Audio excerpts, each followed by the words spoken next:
Pagdating na nga sa Once Entertainment and of course sa SB19, ang nangyari nga pong problema or technicalities sa mga nag-avail ng ticket para makapanood ng live stream sa I1. Ang I1 po ay pagmamayari ng ABS-CBN na kung saan ay tila nagkaroon ng collaboration sa Fazone.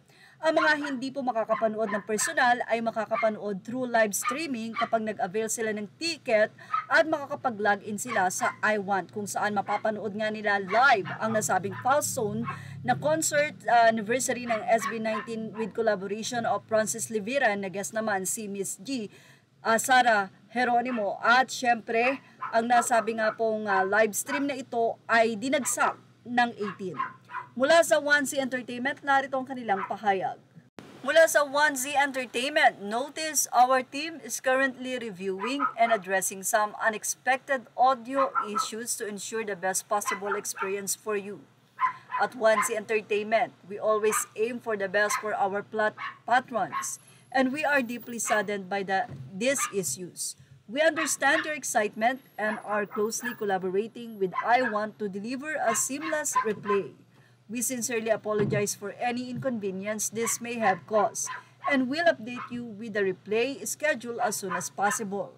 Thank you for your understanding and support. Ito po ay mula sa 1Z Entertainment at isa dyan sa CEO o COO ay si Julian De Dios. Kaya naman say ng mga fans, FB Live na lang po siguro next time. Mas malaki pa ang reach, top Acer siguro since endorser din naman boy nila. I'm not sure pero kung live stream nila dati sa Acer Con quality Say naman ng isa, di po pwede ang FB Live lalo kung paid. They're working hard for us. Mura na nga ang mga tickets nila kumpara sa value ng production at performance na ibinibigay nila kada show nila. Huwag naman na gustuhin pa na libre na lahat. Say naman ng isa, we appreciate your gesture of accountability 1Z Entertainment even though it's not your fault at all. We hope in the future you will have your own live stream platform or partner with a better provider than the last. We are always here to give you our unwavering love and support. Say pa ng isang commentator, Ania Nerea Glover, that was my first time to watch a live stream and yes, it was frustrating when the system crashed and I couldn't log in. On the other hand, despite what happened, I'd always be reminded of the things I realized that night.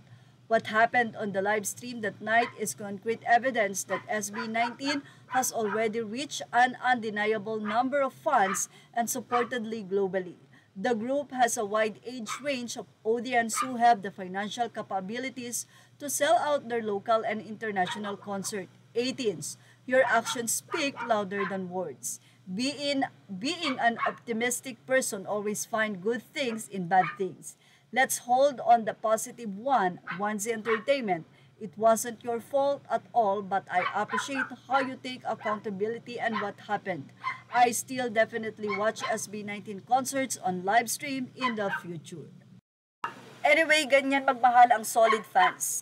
Dahil talaga ang halos sumusuporta sa kanila ay fans, there's no asking for returning their money dahil hindi nila napanood ng maayos. Kundi doon nila napatunayan na dahil nag-crash nga ang I1 TV, ibig sabihin ay napakarami pong nag-avail. Ganun pa man, nagpapasalamat sila sa 1Z dahil sa accountability na sila mismo ang mag-aayos nito. At yan ang ating showbiz top update. Thank you for watching. Please like, share, and subscribe. Images are all